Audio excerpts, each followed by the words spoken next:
اللہم صلی علی محمد وعلی آلہ وبارک وسلم۔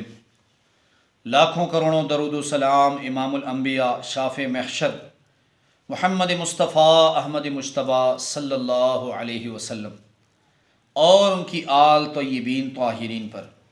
تو میرے بھائیوں اور میری بہنوں، آج کل جتنے لوگ ہم سے رابطہ کرتے ہیں کہ مولانا صاحب ہم پہ جنات کا سایہ ہے، ہم پہ جنات کا سایہ ایسے ہے کہ دل و دماغ پہ بوجھ، دماغ پہ، کندھوں پہ، بدن پہ بوجھ، یا گھر پہ جنات کا سایہ ہے، آپ ہزاروں عاملوں سے علاج کراتے ہیں، اپنے لاکھوں روپے لوٹاتے ہیں، لیکن آپ کے مسائل حل نہیں ہوتے۔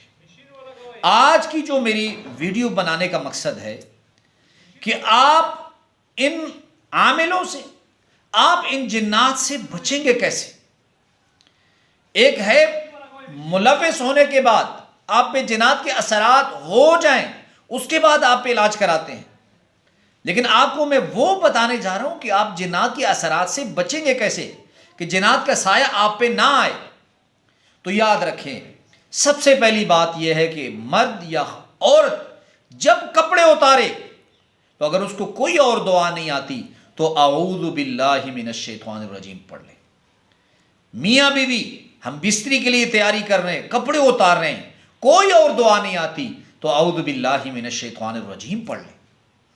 یا گھر کا کوئی فرد بیت الخلا جا رہا ہے، یہ جنات کا مسکن ہے، مسکن، یہ جنات کا گڑھ ہے، گڑھ بیت الخلا، نجاست کی جگہوں میں جنات رہتے ہیں، تو کوئی دعا آپ کو نہیں آتی تو جب اعوذ باللہ من الشیطان الرجیم آپ پڑھ لیں تو آپ اللہ کے حفاظت میں آ گئی، یہ حصار ہے آپ کے لیے، ڈال ہے جنات سے۔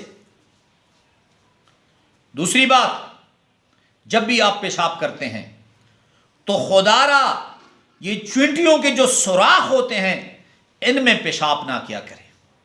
یہ کیا ہے؟ یہ چونٹیوں کے گھر ہیں۔ آپ نے دیکھا ہوگا یہ دیہاتی لوگ جتنے پاکستان، بنگلہ دیش، انڈیا میں یہ پیشاب کرتے ہیں، آپ نے دیکھا ہوگا چھوٹے چھوٹے چونٹیوں کے سوراخ ہوتے ہیں۔ آپ کو میں ایک عجیب واقعہ سناؤں۔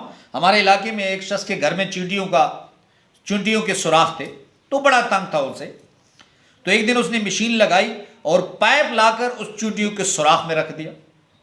اب 2 گھنٹے تک پانی چلتا رہا، پانی کا کچھ پتہ نہیں چل رہا کہ پانی کہاں گیا، لیکن 2 گھنٹے کے بعد رزلٹ یہ نکلا کہ اس کی بیٹی پر جنات کا سایہ آ گیا۔ ہم نے پوچھا بھئی کیوں آئے ہو؟ تو جنات نے کہا کہ ہمارے بچوں کو اس کے والد نے مار دیا۔ تو ہم نے اس کے والد سے پوچھا، وہ کہتے ہیں مجھے تو کوئی پتہ نہیں۔ تو جنات نے کہا کہ ہمارے بچے ان گھروں میں کھیل رہے تھے سوراخوں میں، تو اس نے پانی چھوڑا جس کی وجہ سے ہمارے چھوٹے بچے مر گئے۔ تو کبھی بھی جنات، یہ سوراخ جو ہے یہ جنات کے گھر ہیں، یہ اور جگہوں بھی رہتے ہیں، ان کالی اندھیری سوراخوں میں بھی یہ جنات رہتے ہیں، تو آپ نے کبھی ان پہ پیشاب نہیں کرنا۔